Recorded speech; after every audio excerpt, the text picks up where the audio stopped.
Hi, in this video I'm just going to quickly illustrate how to add some basic CSS to a course in Moodle. So the question came up, how do you how do you draw or do anything within the Moodle interface? Because basically the way Moodle works is if I want to edit something, I click on it, and this is assuming that you have permissions to do so. And so I am set up as an instructor here, and so I can go in and I'm actually set up as an administrator, so I have a few more rights. But when you look at the basic toolbar and the options you have, it's not like using something like Photoshop or Fireworks. You don't have the ability to draw and do certain things. And so at some level, if you want to be able to do lots of, let's say, using circles or creating Venn diagrams, well, that's something that you would need to then do in a drawing program and your graphics program, export as an image, and then insert it here. However, what you can do is you can add some CSS to Moodle, and this can be done to other learning management systems as well. Some people don't like adding too much CSS because then if too many things change or the course is passed on to other people, they don't have access to it. Some people like to actually just create custom templates that have any CSS they want built in. Lots of ways to do it, but this is just a way that I've done it with my own course. So,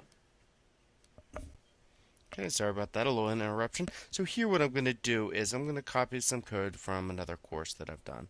And so here, let's first actually go to update and we'll see what it looks like, right? So what you can see here is that I've done some basic things. And so I'm going to jump back to the HTML. And so you can see that I'm actually linking to a CSS file.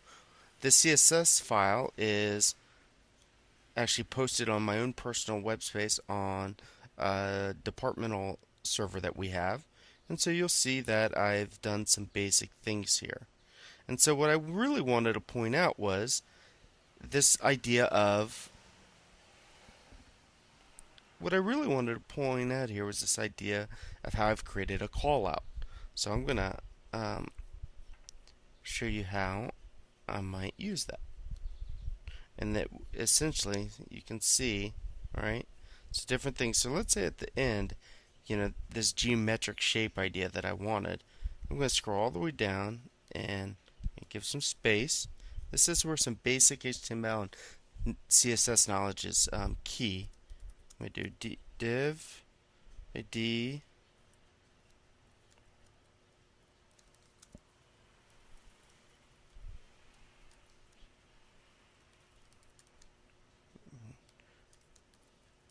so basically I'm just creating a div with some text, right, a paragraph tag, a heading, and I'm going to close this div.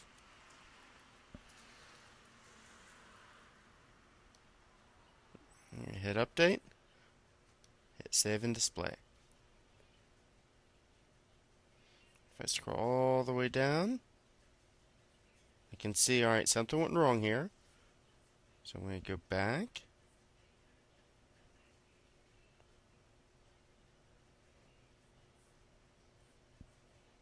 Go to HTML, scroll down, double check.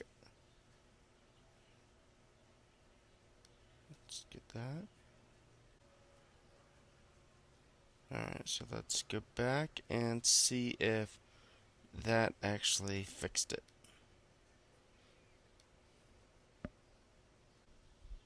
So there what you can see is, and I could go in here and fix this some more. So right now that I've basically created that div, I've embedded the CSS here, so it's picking up the style.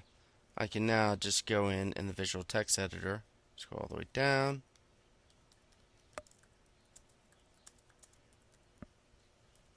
So this is a basic way of using a little bit of CSS to basically add some things that are tough to do with the visual text editor alone.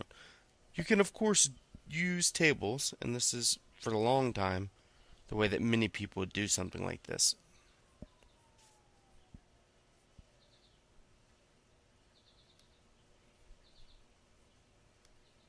So you would go in here and you would use your table tool, and you would do one column, or actually, let's do two columns. Now we'll do one column, two rows. Alright, so we're going to leave some of this. Alright, so maybe I want to do my border. And I'm just going to choose anything here because I'm going to go back and I'm going to adjust it. Because I don't. Here.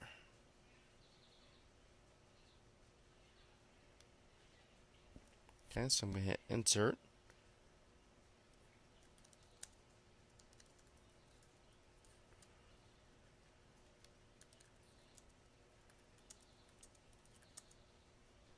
So here's that same idea, right? But using a table. The issue is that a table alone makes it a lot harder without getting in and digging deeper to actually customize that table much. And so this is where basic CSS, doing the first way I showed you, sometimes is better. But you can see both kind of can accomplish a similar thing, and that is creating a basic shape or some adding another dimension to your page in Moodle. Hope this was helpful. Thanks.